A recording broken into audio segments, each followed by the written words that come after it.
Мы верили, что защищаем Америку, что делаем правильное дело. Это была семья, братство. И никто снаружи не мог нам объяснить, что мы не правы, потому что снаружи для нас никого не существовало.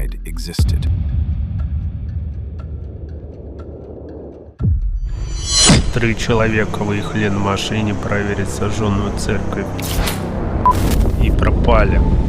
Джеймс Чейни, 21 год, чернокожий активист из Миссисипи. Эндрю Гудман, 20 лет, студент из Нью-Йорка. Майкл Шверн, 24 года, организатор из Бруклина.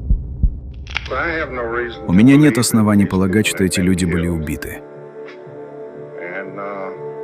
И у нас в полиции штата нет никакой информации, которая оправдывала бы такое предположение. Их искали 44 дня.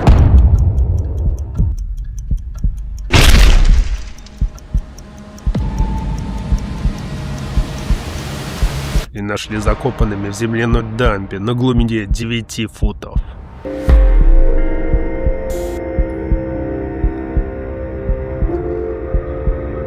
Понимаешь, я знаю, что будет. Я чувствую это всем сердцем. Когда найдут тех, кто убил тех парней в округе Нэшоба, их привезут обратно в штат Миссисипи и устроят суд присяжных, где в жюри будут их кузены, тети и дяди. И я знаю, что они скажут: невиновен. Потому что никто не видел, как они нажимали на курок.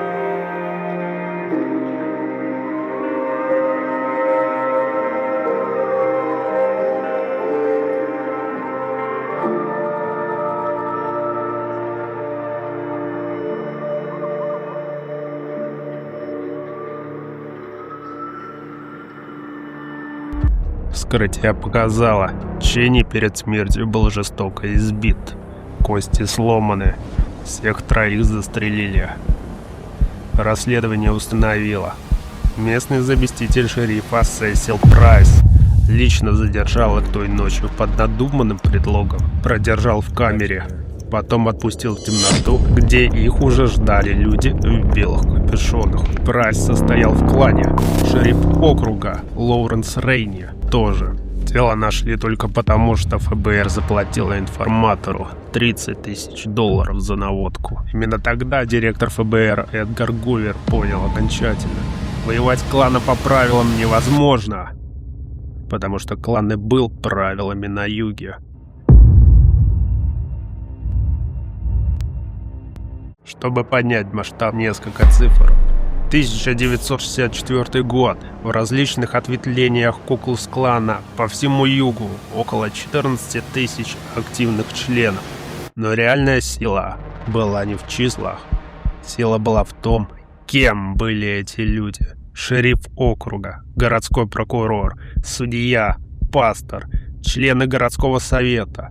Люди, которые днем выносили приговоры, а ночью надевали белые капюшоны и устраивали самосуд.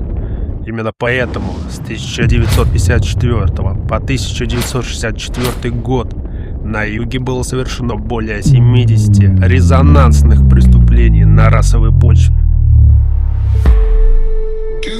Вы доверяете полиции? Вы доверяете судам? Вы доверяете правительству своего штата? Вы доверяете федеральному правительству? Но если вы видели, как люди совершают убийства и остаются безнаказанными, представьте себе, какими будут ответы. Жюри присяжных состояло из соседей обвиняемых. Судьи знали, кому они обязаны должностью. Свидетели получали новые визиты с ясными намеками. Гувер принял решение. Он взял программу COINTELPRO, инструмент грязной войны, который ФБР уже использовала против коммунистов и левых организаций, и направила его против клана. Операция получила официальное название «Белая ненависть».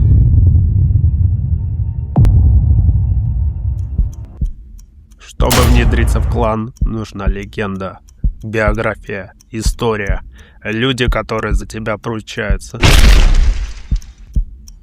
Но самый главный вопрос, который мало кто задает: Это как? Как ты входишь в комнату к людям, которые убивают за подозрение? Как ты произносишь клятву организации, которую пришел уничтожить? Как ты держишь лицо, когда внутри все кричит? Я один в машине, еду по проселкам без сигнала в кромешной тьме.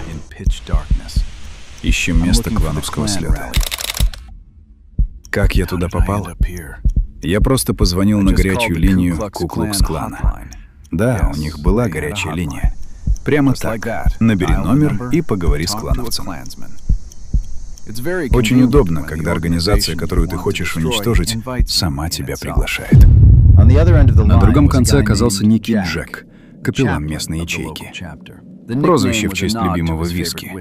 Мы разговорились, и выяснилось, их певец только что сел в тюрьму, и слет остался без музыки. И как совпало, я же музыкант. Так я получил приглашение в качестве приглашенного артиста на клановский слет. У ворот меня встретили Найтхоки, военизированная охрана клана. Черные робы вместо белых. Оружие. Несколько лиц я узнал по фотографиям из досье ФБР. Я их изучал накануне.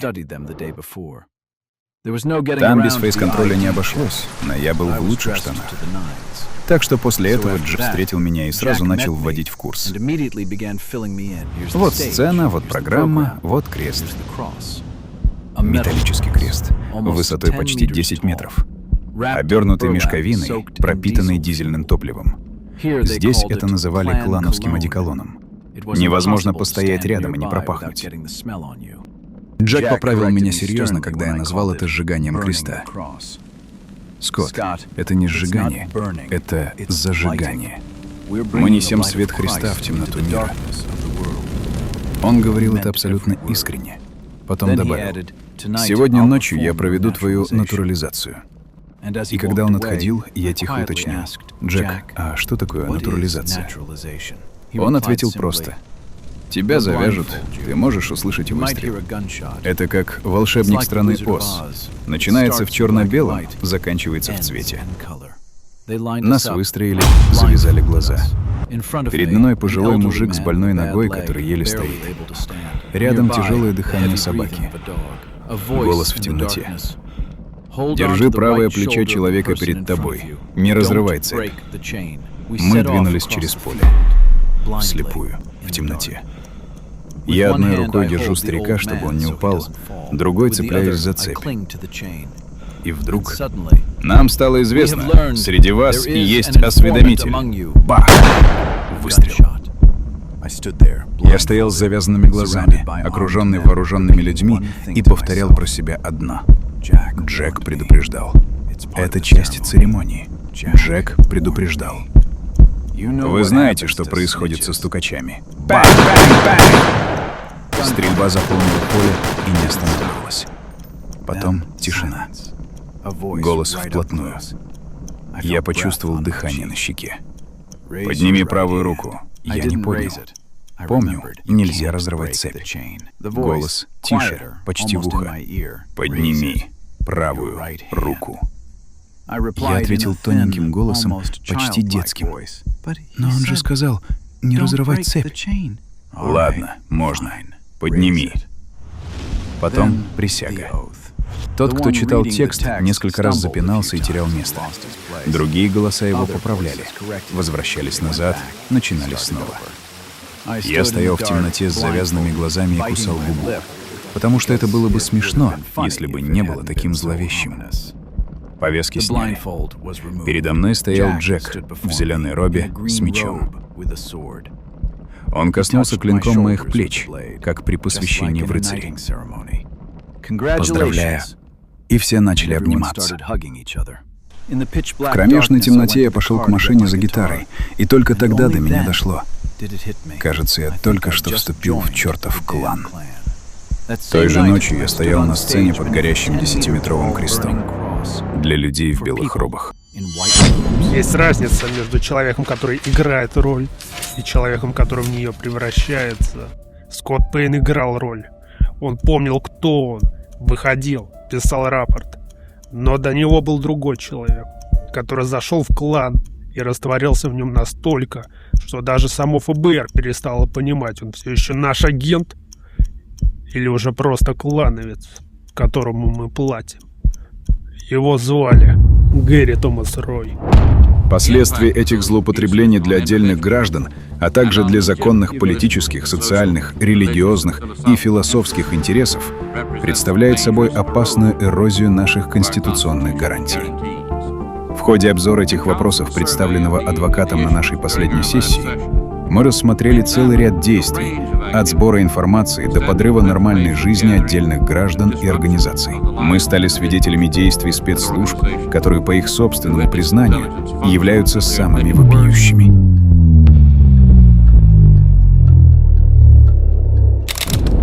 Рою, 27 лет, бывший морской пехотинец, водитель скорой, вышибала в ночном клубе, несколько раз пытался устроиться в полицию, но не взяли. Репутация человека агрессивного, решительного и совершенно не боящегося насилия.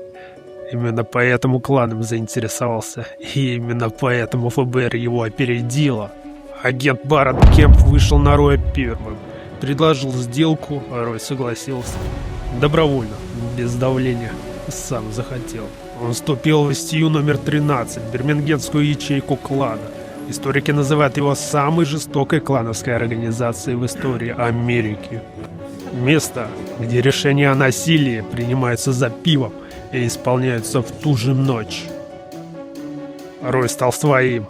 Быстро, слишком быстро. ФБР начал платить ему за информацию. Поначалу $20 за наводку, потом $300 в месяц стабильно.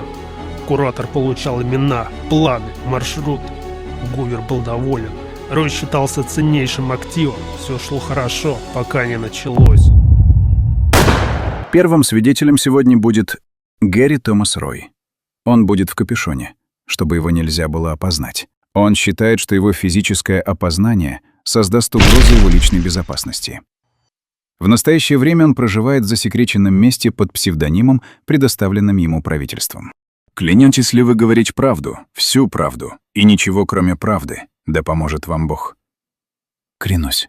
В связи с инцидентом с рейдерами «Свободы» вы информировали ФБР о готовящемся насилии заранее. Сэр, я предоставил информацию о готовящемся нападении приблизительно за 3 недели до того, как оно произошло. И что именно вы им сообщили? Я сообщил им, что детектив бирмингемской полиции связался со мной и хотел, чтобы я встретился с высокопоставленным офицером полиции Бирмингема. То есть бирмингемская полиция организовала это нападение на рейдеров «Свободы», и вы сообщили об этом ФБР. Нам было обещано 15 минут, без какого-либо вмешательства со стороны полицейских. Эта информация была передана в бюро. Мы получили наши 15 минут. Примерно через 15 минут после начала нападения ко мне подбежал полицейский и сказал: «Черт возьми, уходите, убирайтесь отсюда. Ваши 15 минут вышли. Мы вводим группу». Куратор Роя тем временем писал в официальных рапортах: Рой — ненасильный информатор. Рой получил новое имя, новую жизнь. Вот что вы только что услышали, и именно это произошло. ФБР и полиция Бирмингема вступили в сговор, чтобы позволить людям беспрепятственно избивать рейдеров «Свободы» на протяжении 15 минут.